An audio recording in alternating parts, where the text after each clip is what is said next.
গল্পের শুরুতেই আমরা দেখতে পাই গভীর সমুদ্রে একটি রিসার্চ টিম আটকে গিয়েছিল। রেস্কিউ টিমের লিডার জোনাস এবং তার সঙ্গীরা ইতিমধ্যে 10 জনকে উদ্ধার করেছে। এ সময় আর্তনাদ শুনে জোনাস এগিয়ে গিয়ে দেখল এক ব্যক্তি গুরুতর আহত অবস্থায় পড়ে আছে। জোনাস তাকে কাঁধে তুলে নিতেই এক বিরাট প্রাণী সাবমেরিনে সজোরে ধাক্কা মারলে সাবমেরিনটি দুমড়ে মুচড়ে যায়। কোনো মতে নিজেকে সামলে জোনাস আহত ব্যক্তিকে তুলে রেস্কিউ শিপে নিয়ে এলো। এদিকে সাবমেরিনে ফুটো হয়ে গেছে আটকে থাকা ক্রুরা কান্নাকাটি শুরু করে। জোনাসের সঙ্গীরাও সেখানে আটকে যায়। জোনাস তাদের বাঁচাতে যাওয়ার আগেই আবারও প্রচন্ড ধাক্কা লাগলো। রাডারে দেখা গেল সেই জিপটি আবার তাদের দিকে এগিয়ে আসছে।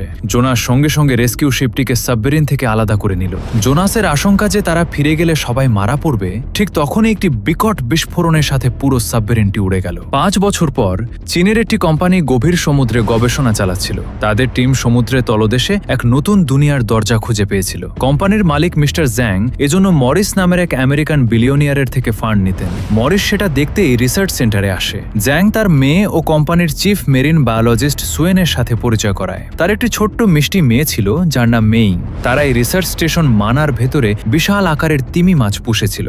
এই দৃশ্য দেখে মরিস খুবই খুশি হয় এবং একথা বলতে বাধ্য হয় যে সে সঠিক জায়গায় অর্থ বিনিয়োগ করেছে।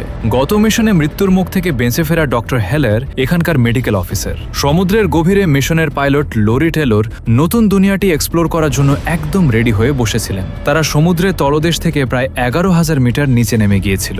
1987 সাল থেকে পুরো দুনিয়া মারিয়ানা ট্রেঞ্চকে সমুদ্রের সবচেয়ে গভীর জায়গা বলে মেনে আসছে, কিন্তু আজ তারা সেই ইতিহাস বদলে দিতে যাচ্ছে।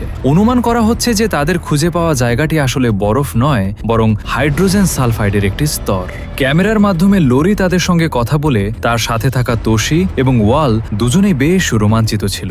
ম্যানেজিং রিসার্চার ম্যাকের নির্দেশ পাওয়া মাত্রই তারা মেঘের মতো দেখতে সেই স্তরের ভেতরে প্রবেশ করল। তাদের অনুমান একেবারে সঠিক প্রমাণিত হলো। সেই মেঘগুলোর নিচে অন্ধকারে ঢাকা এক অজানা দুনিয়া, এক রহস্যময় আন্ডার ওয়াটার ইকোসিস্টেম যেখানে জীবনের নিয়ম কানুন একদম আলাদা। মনিটরে এই দৃশ্য দেখে রিসার্চ সেন্টারে খুশির বন্যা বয়ে গেল। এই আবিষ্কারের মাধ্যমে তারা $বিলিয়ন কামাতে যাচ্ছে। ওয়াল লাইটগুলো অন করা মাত্রই সামনের দৃশ্যগুলো দেখে সবার চোখ কপালে উঠে গেল। এরপর তারা পর্যবেক্ষণ করার জন্য রোভার নিচে নামালো, কিন্তু কিছু দূর যেতেই কোনো এক রহস্যময় জীব রোভারটিকে এমন এক ধাক্কা মারল যে তার পুরো সিস্টেমই হ্যাং হয়ে গেল। বিপদ বুঝতে পেরে মানার লিড ইঞ্জিনিয়ার জ্যাক্স ওদের সেখান থেকে পিছু হটার নির্দেশ দিলেন। তারা পিছু হটতে লাগলো, কিন্তু সেই জীবটি তাদের পিছু ছাড়ল না। একটু পরেই তারা জীবের আঘাতে ধ্বংসপ্রাপ্ত রোভারটি দেখতে পেল। ঠিক পরের মুহূর্তেই সেই জীবটি তাদের সাবমেরিনের ওপর একের পর এক আক্রমণ শুরু করলো, ফলে সাবমেরিনের ইঞ্জিন বিকল হয়ে গেল। এই দৃশ্য দেখে রিসার্চ স্টেশনে বিষাদের ছায়া নেমে এলো। তারপর হঠাৎ করেই সাবমেরিনের সাথে যোগাযোগ পুরোপুরি বিচ্ছিন্ন হয়ে গেল। ম্যাক সঙ্গে সঙ্গে জরুরি মিটিং ডাকলেন। আটকে থাকা লোকজনের কাছে মাত্র 18 ঘন্টার অক্সিজেন অবশিষ্ট ছিল। এত কম সময়ের মধ্যে তাদের বাঁচিয়ে নিয়ে আসাটা ছিল সবচেয়ে বড় চ্যালেঞ্জ। টিমটি পানির 6 মাইল গভীরে আটকে রয়েছে। আজ পর্যন্ত কেউ এত গভীরে রেস্কিউ মিশনে যায়নি। তখন ম্যাক জোনাসের নাম বলল। এ কথা শুনেই ডক্টর হেলার খেপে গিয়ে বলল, তার নাম মুখেও আনবে না। ও এখন থাইল্যান্ডের কোনো চিপায় মদ খেয়ে পড়ে আছে। 5 বছর আগের সেই মিশনে জোনাসের সঙ্গে বেঁচে ফেরাদের একজন ছিল ডক্টর হেলার। বাকি সঙ্গীদের ফেলে আসার জন্য হেলার তাকে খুনি মনে করতেন, কিন্তু জোনাসই একমাত্র ব্যক্তি যার এত গভীরে যাওয়ার কলিজা ছিল। তাই সময় নষ্ট না করে জ্যাং এবং ম্যাক হেলিকপ্টার নিয়ে থাইল্যান্ডের উদ্দেশ্যে রওনা দিলেন। এদিকে জোনাস সত্যিই থাইল্যান্ড বিচের একটি বারে মাতাল হয়ে পড়েছিল। এ সময় একটা বিষয় নিয়ে কয়েকজন লোকালের সাথে ওর ঝগড়া হচ্ছিল। ঠিক তখনই ম্যাকের হেলিকপ্টারটি সেখানে ল্যান্ড করে। জোনাসের বুঝতে বাকি রইল না যে ওরা তারই খোঁজে এসেছে। ম্যাক ও জোনাস পুরনো বন্ধু ছিল, তবে ডক্টর জ্যাং এর সাথে এটাই তার প্রথম দেখা। কিন্তু ওদের কোনো কথা শোনার আগেই জোনাস যে কোনো ধরনের কাজের জন্য সাফ না করে দেয়। তখন ম্যাক তাকে আজকের ঘটনার সাবমেরিনের ক্যামেরার সেই রেকর্ডিং শোনালো। আসলে সাবমেরিনের পাইলট লরি ছিল জোনাসের সাবেক স্ত্রী, যে এখন তার ক্রুদের সাথে সমুদ্রের 11,000 মিটার গভীরে আটকে আছে। জ্যাং তাদের জীবন বাঁচাতে জোনাসের কাছে অনুরোধ করতে থাকে। সাবেক স্ত্রীর জীবন বিপদে দেখে শেষ পর্যন্ত জোনাসের মন গলে গেল। এদিকে সাবমেরিনটি সমুদ্রের গভীরে বিকল হয়ে পড়েছিল আর ভেতরে ধীরে ধীরে ঠান্ডা বাড়তে শুরু করেছিল। হিটারগুলো চালু করার জন্য ওয়াল ঘন্টার পর ঘন্টা ধরে চেষ্টা করে যাচ্ছিল। অবশেষে তার পরিশ্রম সফল হয় এবং বিদ্যুৎ সরবরাহ ফিরে আসে। হিটার এবং কম্পিউটার দুটোই চালু হলেও সাবমেরিনটি তখনও চলার মতো অবস্থায় ছিল না। এখন তাদের শেষ ভরসা ছিল ব্লাস্ট ট্যাঙ্কগুলোর উপর। যদি কোনোভাবে সেগুলো ঠিক হয়ে যায় তবে সাবমেরিনটি ভারসাম্য বজায় রেখে নিজে থেকেই উপরে উঠে আসবে। অন্যদিকে তোশি এ সময় তার স্ত্রী এবং বাচ্চাদের নামে শেষ চিঠি লিখতে শুরু করলো। তার ভয় হচ্ছিল যে যদি তারা এখান থেকে জীবিত ফিরে না যায় তবে অন্তত এই চিঠিটা যেন তার পরিবারের কাছে পৌঁছায়। ওয়াল তাকে সান্ত্বনা দিয়ে বলল, ভয় পেও না, আমরা এই বিপদ থেকে নিরাপদে বেরিয়ে আসবই। কিন্তু তারা যে মেইন লাইটগুলো অন করলো, সেই বিশাল জিপটি আবারও সাবমেরিনের ওপর চড়াও হলো। ভয়ানক ঝাঁকানির কারণে একটি স্ক্রু ড্রাইভার সোজাসুজি লরির পেটে গেঁথে গেল। ব্যথায় কুকড়ে উঠে সে সঙ্গে সঙ্গে সব লাইট বন্ধ করার নির্দেশ দিল।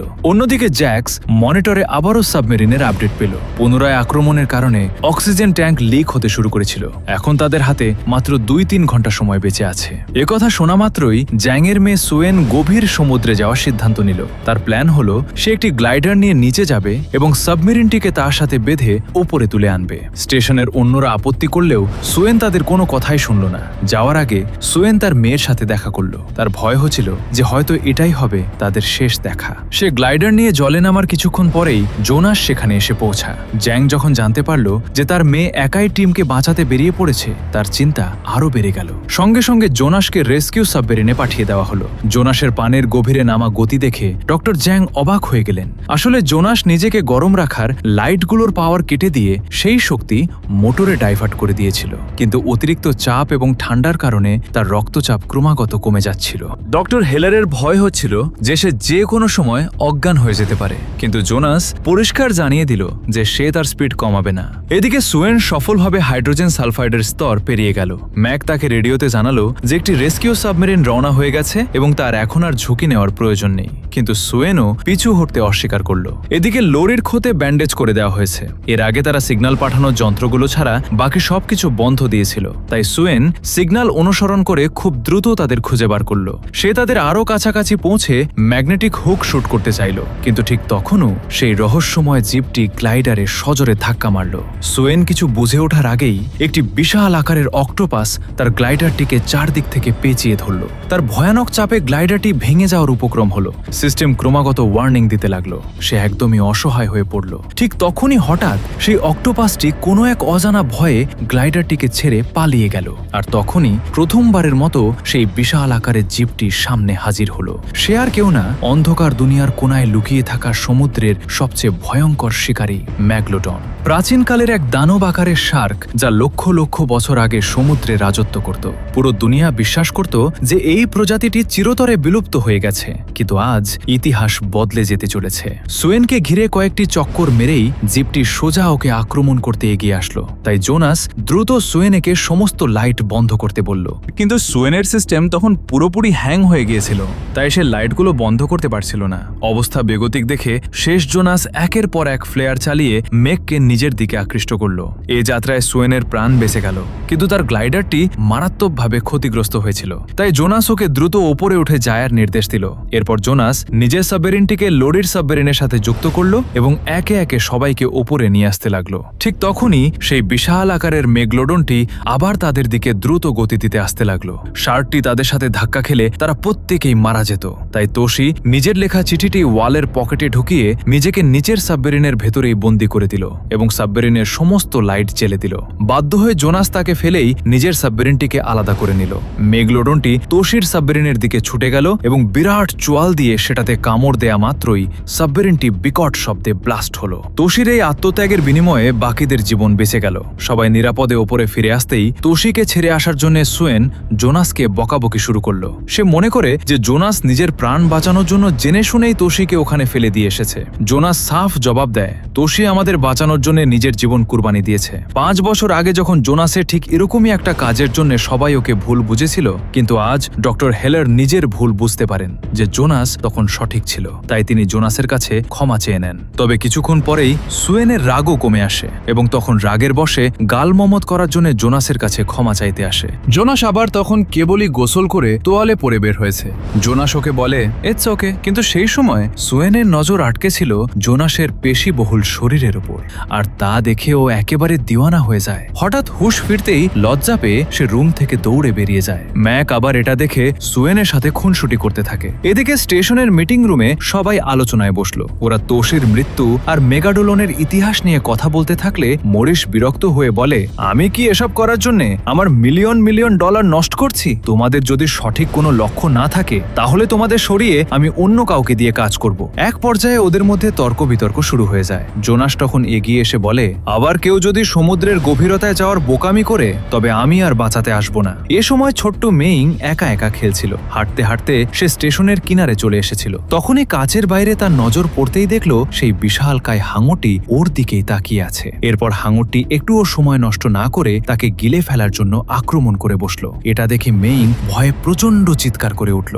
মেঘের জোরালো ধাক্কায় পুরো স্টেশন কেঁপে উঠল। চিৎকার শুনে সবাই যখন দৌড়ে সেখানে গিয়ে পৌঁছালে তখন সেই দৃশ্য দেখে তারা হতবাক হয়ে গেল। মজবুত কাচের দেওয়ালে মেগালোডনের বিশাল বিশাল দাঁতের দাগ স্পষ্ট দেখা যাচ্ছে। বিলুপ্ত হওয়া গভীর সমুদ্রের সেই দানবটি এখন তাদের দরজায় এসে পৌঁছেছে। পরের মুহূর্তেই দানবটি একটি বিশাল তিমিকে শিকার করে। বিপদ টের পেয়ে ইঞ্জিনিয়াররা সঙ্গে সঙ্গে স্টেশনের বাইরের লাইটগুলো নিভিয়ে দিল।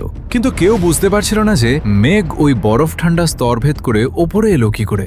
জ্যাক ডেটা চেক করতেই এক ভয়ঙ্কর তথ্য সামনে এলো। যখন জোনাসের সাবমেরিন ওই ঠান্ডা স্তর থেকে বের হচ্ছিল তখন ঘর্ষণ এবং ইঞ্জিনের গরমের কারণে সেই রাস্তার তাপমাত্রা কিছুক্ষণের জন্য 25 ডিগ্রি পর্যন্ত বেড়ে গিয়েছিল।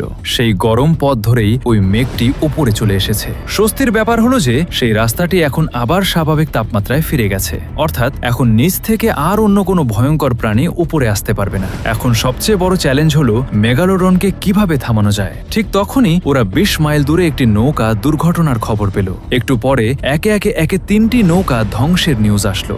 মানা 1 টিম সঙ্গে সঙ্গে তা আটকাতে রওনা হয়ে গেল। একটু পরেই তারা জেলেদের একটি তছনছ হয়ে যাওয়া নৌকা দেখতে পেল।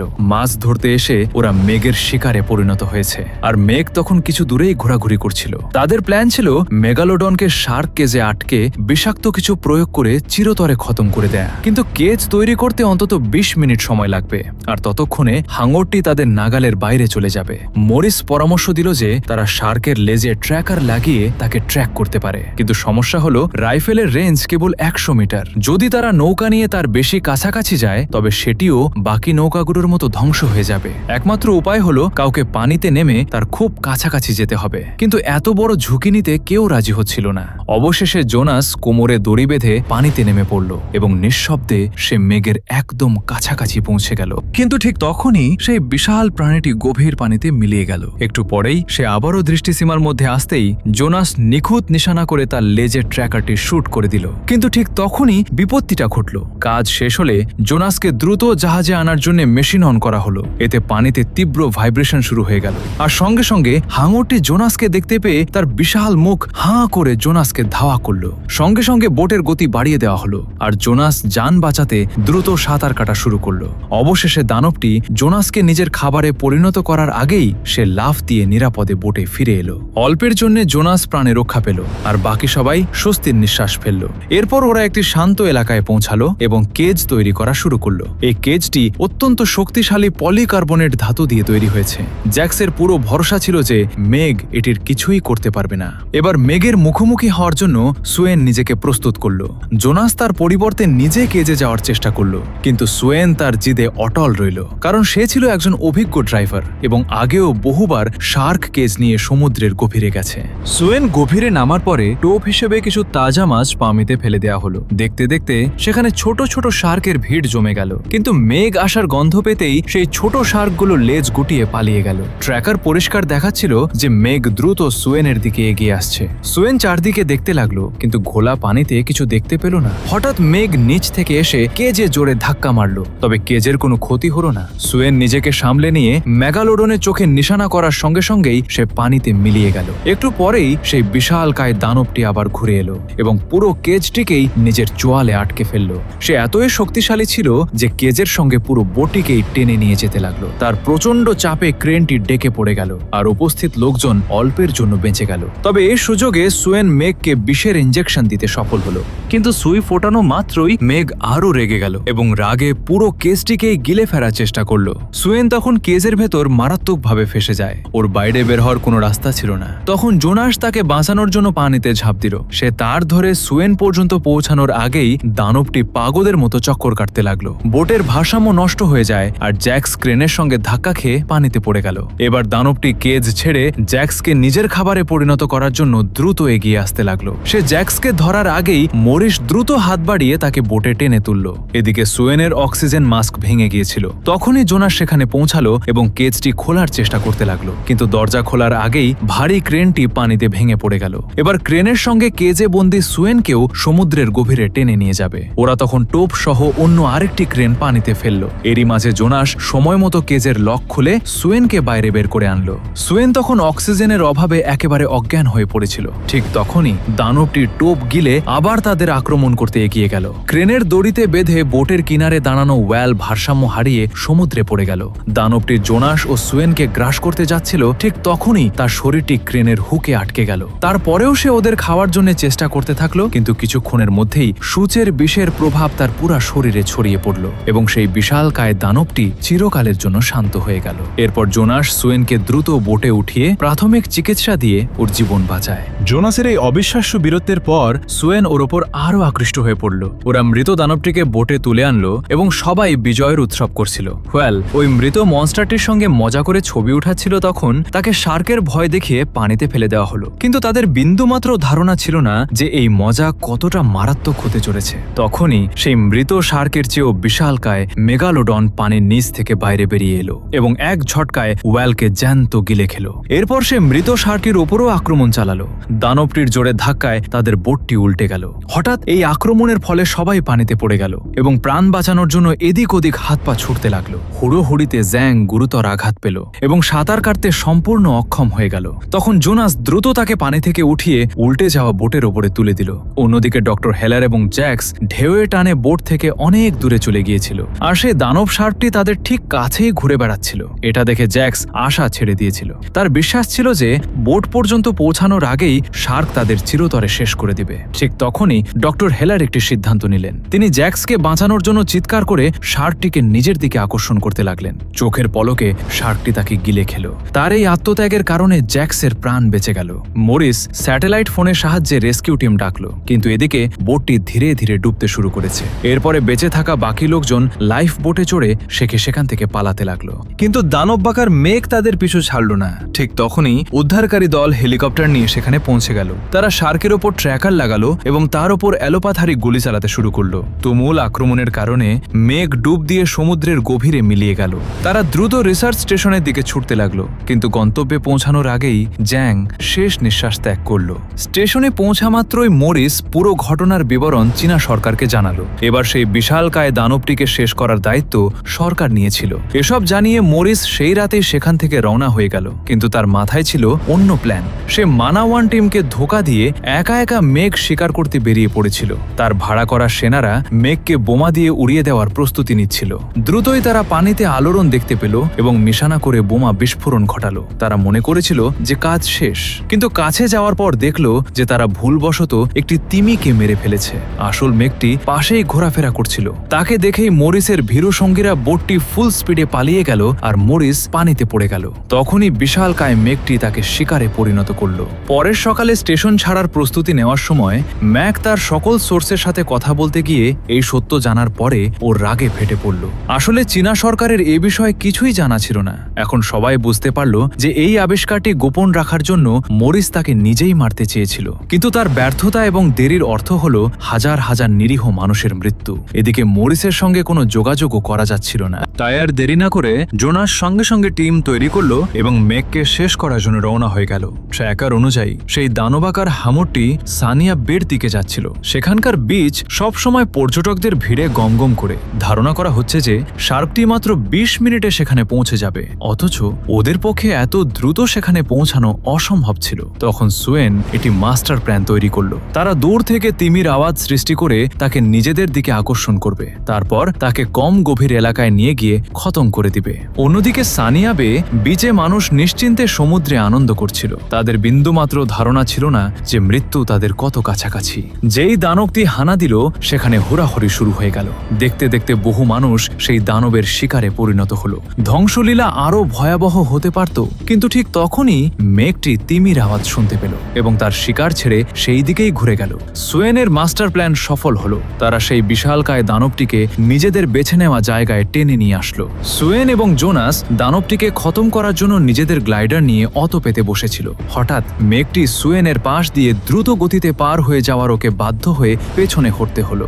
জোনাস দ্রুত নিশানা করতে চাইল, কিন্তু শার্কটি শিপের এত কাছে ছিল যে সে ফায়ার করতে পারল না। পরের মুহূর্তেই দানবটি তার দিক পরিবর্তন করে জোনাসের পিছু নেওয়া শুরু করলো। মৃত্যুকে সামনে দেখে জোনাস বুদ্ধি খাটিয়ে তার গ্লাইডারটিকে একটি সংকীর্ণ জায়গায় ঢুকিয়ে দিল, যেন সেই বিশালকায় প্রাণীর পৌঁছাতে না পারে। কিন্তু সেই দানবটি অন্য প্রান্তে আগে থেকে তার জন্য অপেক্ষা করছিল। সে বিরাট হাঁ করে গ্লাইডারটি গিলে ফেলার চেষ্টা করলো। শেষ মুহূর্তে জোনাস নিজেকে মৃত্যুর হাত থেকে রক্ষা করলো এবং মেঘকে সুয়েনের নিশানায় নিয়ে এলো। সুয়েন এক মুহূর্ত নষ্ট না করে টর্পেডো ছুড়ে দিল। সেটি সোজা শার্কের গায়ে গিয়ে ধাক্কা খেলো এবং একটি জোরালো বিস্ফোরণ ঘটল। তবে এতে মেঘের গুরুতর কোনো ক্ষতি হলো না। এরপর আহত শার্কটি এবার সুয়েনকে ধরার জন্য ছুটতে লাগলো। জোনাস তাই গ্লাইডারের ফ্ল্যাশলাইট জ্বালিয়ে ওকে নিজের দিকে আকৃষ্ট করলো। শার্কটি ওর নিশানার আসা মাত্রই ট্রিগার চেপে দিল, কিন্তু ইতিপূর্বে সমুদ্রপৃষ্ঠে লাগার কারণে গ্লাইডারের ক্ষতি হওয়ায় টর্পেডো শুট হলো না। তখন এই শার্কটির সুযোগ বুঝে জোনাসের গ্লাইডারটিকে নিজের চোয়ালে আটকে ফেলল।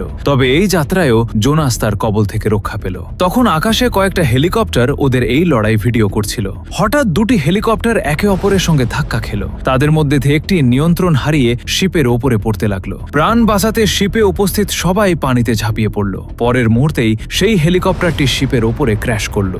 মেয়েকে বিপদে দেখে সুয়েন তাকে বাঁচানোর জন্য উপরের দিকে ছুটে গেল, আর তাই জোনাস নিচে একাই ওই শার্কটির সঙ্গে লড়তে থাকলো। সুয়েন তার মেয়ে এবং বাকি সবাইকে রক্ষা করলো, কিন্তু ঠিক তখনই সেই দানব হাঙরটিকে আবারও তাদের দিকে এগিয়ে আসতে দেখা গেল। সবাই একেবারে দিশেহারা হয়ে পড়ল। একে তো জোনাসের গ্লাইডারটি মারাত্মক ক্ষতিগ্রস্ত হয়েছে, আবার শিপে বিস্ফোরণের কারণে তাদের হাতে আর কোনো অস্ত্রও নেই। তখন জোনাস বলল যে এখন আর মাত্র একটাই উপায় আছে। এটা বলেই সে তার ক্ষতিগ্রস্ত গ্লাইডারটি নিয়ে শার্কের একদম কাছাকাছি চলে গেল এবং উপরের ধারালো অংশ দিয়ে হাঙরের পেট চিরে দিল। তখন আহত হাঙরটি লেজ দিয়ে গ্লাইডারে জোরালো আঘাত করল, ফলে গ্লাইডারটির পুরোপুরি বিকল হয়ে গেল। এবার মেঘ জোনাসের গ্লাইডারকে নিজের চোয়ালে আটকে ফেলল। ধারালো দাঁতের চাপে গ্লাইডারের কাঁচ ভেঙে গেল এবং দ্রুত ভিতরে পানি দিয়ে ভরে যেতে লাগলো। কিন্তু জোনাস হার মানল না। নিজের জীবন বাজি রেখে সে শেষ মুহূর্তে গ্লাইডার থেকে বেরিয়ে এলো এবং পুরো শক্তি দিয়ে একটি ধারালো অস্ত্র মেগালডনের চোখের মধ্য দিয়ে মস্তিষ্কে গেঁথে দিল। তীব্র ব্যথায় দানব হাঙরটি জোনাসকে নিয়ে বিশাল এক লাফ দিয়ে পানির উপরে উঠে আসলো। তবে একটু পরেই সেই আদিমকালের সবচেয়ে ভয়ঙ্কর শিকারী মৃত্যুর কোলে ঢলে পড়ল। ঠিক তখনই এক অবিশ্বাস্য ঘটনা ঘটল। ঝাঁকে ঝাঁকে হাজার হাজার ছোট ছোট হাঙর মেঘের দিকে ছুটে এবং সবাই মিলে মেঘের দানবাকার শরীরকে ঘিরে ভুড়িভোজ করতে লাগলো। তখনই একটা ছোট শার্ক জোনাসকে ধরতে আসা মাত্রই পাশ থেকে সোয়েন তার গ্লাইডার দিয়ে ওর গায়ে ধাক্কা মেরে জোনাসকে নিয়ে নিরাপদে পানির উপরে উঠে। তাদের নিরাপদ দেখে জাহাজে থাকা ওদের বাকি সঙ্গীরা উল্লাস করতে লাগলো। আর এভাবেই গল্পটি শেষ হয়। তো বন্ধুরা, তোমাদের এই মুভির গল্পটি কেমন লেগেছে তা অবশ্যই কমেন্টে জানাও। যদি ভালো লেগে থাকে তাহলে ভিডিওটি তোমার বন্ধুদের কাছে শেয়ার করো এবং ভিডিওতে একটা লাইক দিয়ে চ্যানেলটি সাবস্ক্রাইব করে নাও। তো আজকের মতো এই পর্যন্তই। শীঘ্রই দেখা হবে নতুন কোনো ভিডিওতে।